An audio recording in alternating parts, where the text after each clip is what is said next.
Good evening and welcome to the channel's studios here in London with your international news around the world in 5. Iranian state media have confirmed Iran's president Ebrahim Raisi has been killed in a helicopter crash. بسم الله الرحمن الرحیم. بنده خدمت شما و بینندگان عزیز سلام عرض می‌کنم. همونطور که مشاهده Here, Iranian TV reporter showing the damage at the scene, saying the accident occurred due to fog and rain. Here, the newly appointed interim president, Mohammad Mokhbar, as he addresses a cabinet meeting in Tehran. Turkey's President Recep Tayyip Erdogan sent his condolences to his dear friend, President Raisi. In a statement, he said he witnessed Raisi's efforts to have peace in Iran and the wider region.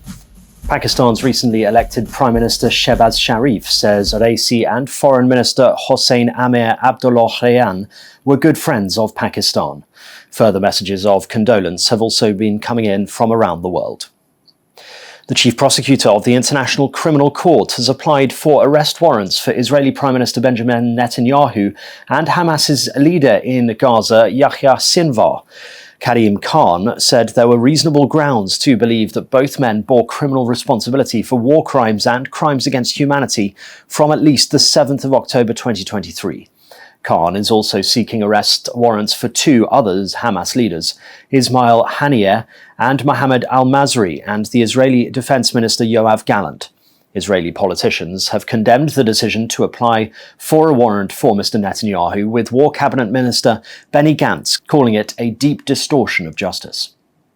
The High Court has ruled that the WikiLeaks founder Julian Assange can bring a new appeal against extradition to the US.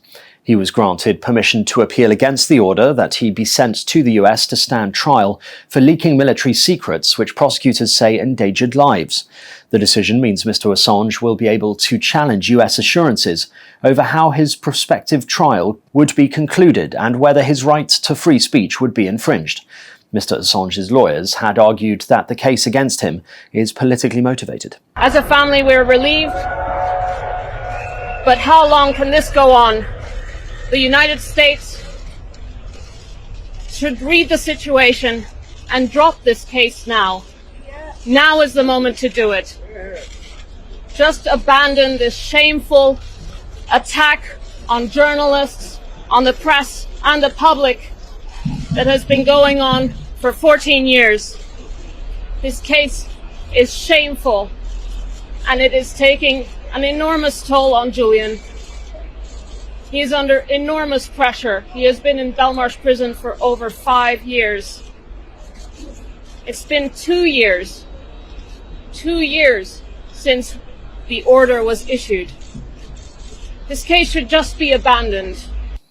South Africa's highest court has barred former President Jacob Zuma from running for parliament in next week's general election. The Constitutional Court ruled that his 15-month prison sentence for contempt of court, a crime under South African law, disqualified him. Mr. Zuma was convicted in 2021 for refusing to testify at an inquiry investigating corruption during his presidency, which ended in 2018. He has been campaigning under the banner of the newly formed MK party after falling out with the governing African National Congress. The Democratic Republic of Congo army says it has quashed an attempted coup attempt against President Felix Tshisekedi in the capital Kinshasa, involving Congolese and foreign fighters. DR Congo Army spokesperson Brigadier General Silavin Ekenje said the 50 suspects, including 3 Americans and a naturalized British citizen, have been detained. His statement comes hours after armed men attacked the house of Vital Kamerhe, the former chief of staff and close ally of President Tshisekedi. And northern India, including the capital Delhi, is reeling under a fierce heatwave, with temperatures soaring above 45 degrees Celsius over the weekend. Najafgarh district in Delhi has recorded a temperature of 47.8 degrees Celsius, the highest in the country this season. The weather department has said the heat spell is likely to continue this week. The searing heat comes as India is holding its general election, the results of which will be declared on the 4th of June. And that's your international news around the world in 5. Now back to the channel's studios in Lagos.